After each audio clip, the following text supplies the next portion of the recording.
Assalamualaikum warahmatullahi wabarakatuh. Perkenalkan, nama saya Wada Aulia dengan NPM 0424010007. Video ini saya buat untuk memenuhi tugas mata kuliah tafsir 2, yang dimana tugasnya itu membuat 12 pertanyaan dengan jawabannya. Langsung saja ke pertanyaan pertama, yaitu jika ilmu sangat dimuliakan dalam Islam, mengapa masih banyak orang berilmu yang melakukan tindakan tidak etis atau korupsi? Jawabannya yaitu Islam memuliakan ilmu yang disertai iman dan akhlak. Banyak orang yang memiliki pengetahuan yang tinggi tetapi tidak mampu mengendalikan hawa nafsu, keserakahan, atau kepentingan pribadi mereka.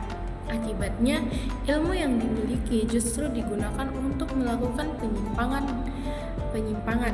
Dalam Islam, ilmu tidak hanya harus dipahami, tetapi juga diamalkan dan dijadikan pedoman hidup.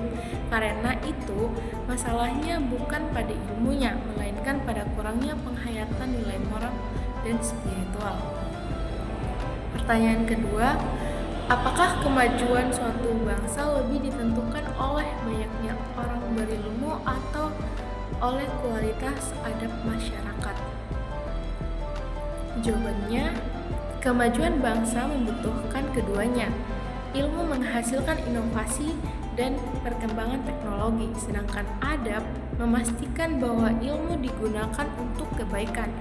Bangsa yang memiliki banyak orang pintar tetapi rendahnya moral akan rentan terhadap korupsi, ketidakadilan, dan konflik. Sebaliknya, adab yang baik tanpa ilmu juga akan menghambat kemajuan. Oleh karena itu, kemajuan yang ideal lahir dari perpaduan ilmu dan adab.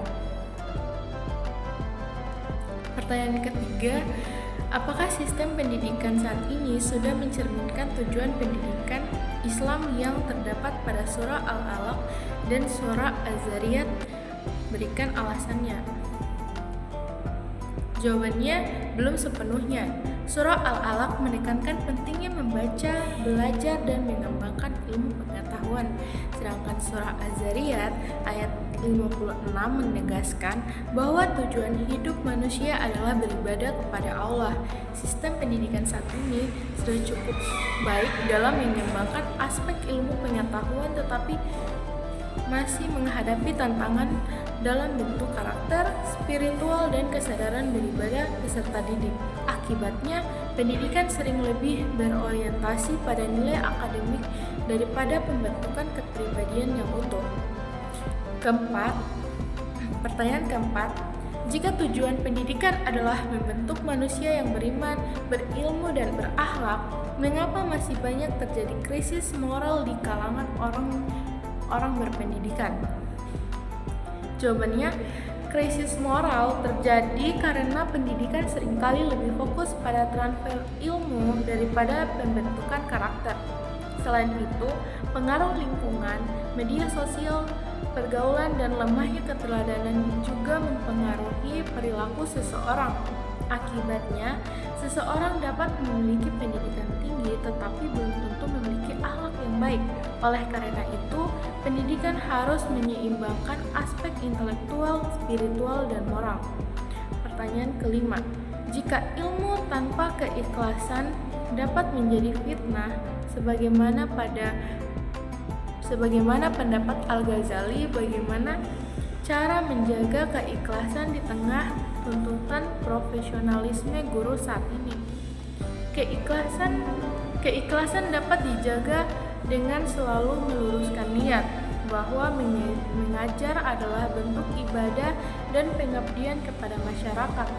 Guru tetap harus profesional, disiplin, dan kompeten, tetapi tujuan utamanya bukan hanya mencari penghasilan atau penghargaan, melainkan memberikan manfaat bagi peserta didik. Profesionalisme dan keikhlasan dapat berjalan bersama jika guru menjadikan pekerjaannya sebagai amanah yang harus dipertanggungjawabkan kepada Allah. Pertanyaan keenam, mengapa Al-Quran menekankan keikhlasan sebagai fondasi utama seorang guru?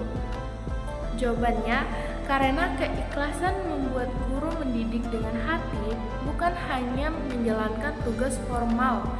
Guru yang ikhlas akan lebih sabar, jujur, bertanggung jawab, dan berusaha memberikan yang terbaik bagi peserta didik. Selain itu, keikhlasan menjadikan proses pendidikan bernilai ibadah dan lebih mudah membawa keberkahan dalam ilmu yang diajarkan. Pertanyaan ke-7. Dalam surah An-Nahl ayat 78 disebutkan bahwa manusia diberi pendengaran, penglihatan, dan hati. Mengapa urutannya tidak dimulai dari hati atau akal? Jawabannya, urutan tersebut menunjukkan proses manusia memperoleh pengetahuan. Sejak lahir, manusia terlebih dahulu menerima informasi melalui pendengaran dan penglihatan. Setelah informasi diperoleh, hati dan akal berfungsi untuk memahami, merenungkan, dan mengambil hikmah dari apa yang didengar dan dilihat. Oleh karena itu, pendengaran dan penglihatan disebut lebih dulu karena menjadi pintu masuk ilmu pengetahuan. Kedelapan, apakah peserta didik seharusnya dipandang hanya sebagai objek pendidikan atau juga sebagai subjek yang aktif dalam proses belajar? Jawabannya, peserta didik tidak boleh dipandang hanya sebagai objek, tetapi juga sebagai subjek yang aktif. Mereka bukan sekedar penerima informasi, melainkan individu yang memiliki potensi kreativitas dan kemampuan berpikir. Dalam pendidikan modern maupun Islam, peserta didik perlu diberi kesempatan untuk bertanya, berdiskusi, berpendapat, dan mengembangkan dirinya agar pembelajaran menjadi lebih bermakna. Pertanyaan ke-9. Di era AI dan teknologi digital, bagaimana cara menerapkan konsep Iqra agar peserta didik tidak hanya menjadi pengguna informasi, tetapi juga mampu berpikir kritis dan berakhlak? Jawabannya, konsep Iqra tidak hanya berarti membaca teks, tetapi juga memahami, menganalisis, dan mengambil pelajaran dari berbagai informasi. Di era AI, peserta didik perlu dibiasakan memverifikasi informasi, membandingkan berbagai sumber, berpikir kritis, dan mempertimbangkan dampak moral dari penggunaan teknologi. Dengan demikian, mereka tidak hanya menjadi konsumen informasi, tetapi juga pengguna teknologi yang cerdas dan bertanggung jawab. Pertanyaan ke-10, jika orang tua memiliki tanggung jawab pendidikan sebagaimana surah At-Tahrim ayat 6, bagaimana jika orang tua kurang memiliki pengetahuan agama? Jawabannya, keterbatasan pengetahuan agama tidak menghilangkan tanggung jawab orang tua. Mereka tetap berkewajiban mendidik anak dan meningkatkan pemahaman agamanya melalui kajian, buku, media pembelajaran, atau berkonsultasi dengan guru dan ulama. Yang terpenting adalah adanya kemauan untuk belajar dan memberikan teladan yang baik kepada anaknya.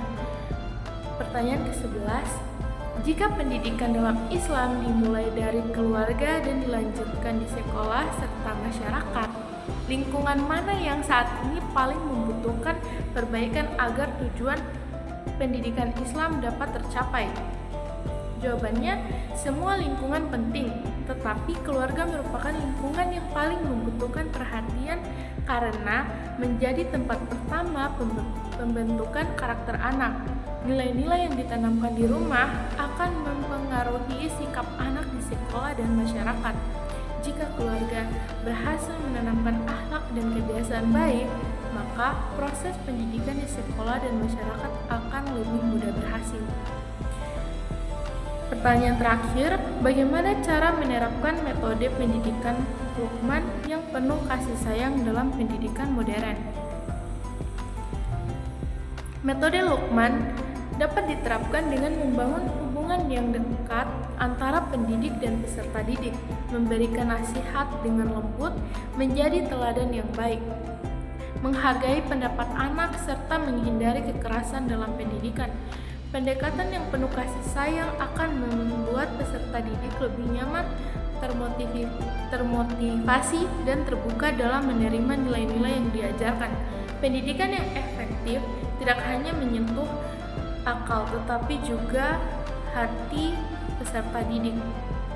Mungkin itu saja, lebih dan kurangnya mohon dimaafkan. Saya akhiri dengan mulai bisa belilah fastabiqul khairat. Assalamualaikum warahmatullahi wabarakatuh.